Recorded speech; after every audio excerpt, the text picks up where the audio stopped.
بسم اللہ الرحمن الرحیم۔ کسی زمانے میں ایک چور تھا۔ وہ ایک بادشاہ کے محل میں چوری کرنے کے ارادے سے گیا۔ رات کا وقت تھا اور محل کے ایک کمرے سے بادشاہ اور اس کی بیوی کی گفتگو کی آواز آ رہی تھی۔ وہ کھڑے ہو کر سننے لگا۔ اگرچہ ایسا سننا غلط ہے، ناجائز ہے، چوری ہے، لیکن چور تو چوری ہی کرنے آیا تھا۔ آخر وہ چور ہی تو تھا۔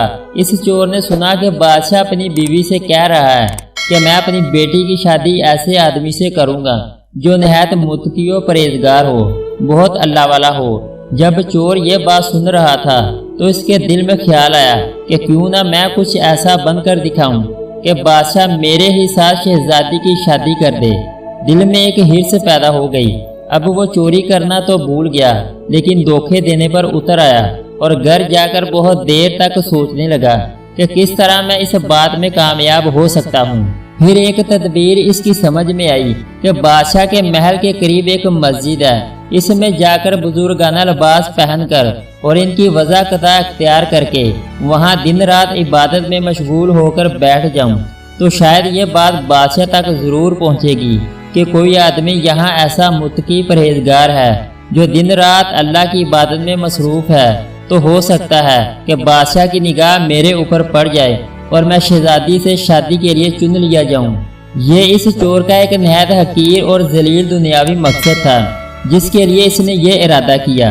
پھر اس نے اپنے پروگرام کے مطابق بزرگانہ لباس و پوشاک وضاحت اختیار کر کے اس مسجد میں جا کر نمازوں پر نمازیں، ذکر و تلاوت، مراقبہ سب شروع کر لیا۔ دن گزرتے رہے اور لوگوں میں شہرت ہوتی گئی کہ کوئی بہت بڑے ولی یہاں آ گئے ہیں جو دن رات عبادت کرتے ہیں۔ یہاں تک کہ یہ بات بادشاہ تک پہنچ گئی کہ یہاں کوئی اللہ والے آ کر بیٹھے ہیں، جوان، زہد و عبادت میں لاجواب، تقوی و طہارت میں بے نظیر۔ جب بادشاہ کو یہ بات معلوم ہوئی تو انہوں نے اپنے ارادے کے مطابق غور و فکر شروع کر دیا کہ شہزادی کے متعلق جو سوچا تھا اس کے لیے اسی کا انتخاب کیوں نہ کر لیا جائے۔ بادشاہ نے اس سلسلے میں گفتگو کے لیے اپنے وزیر کو بھیجا۔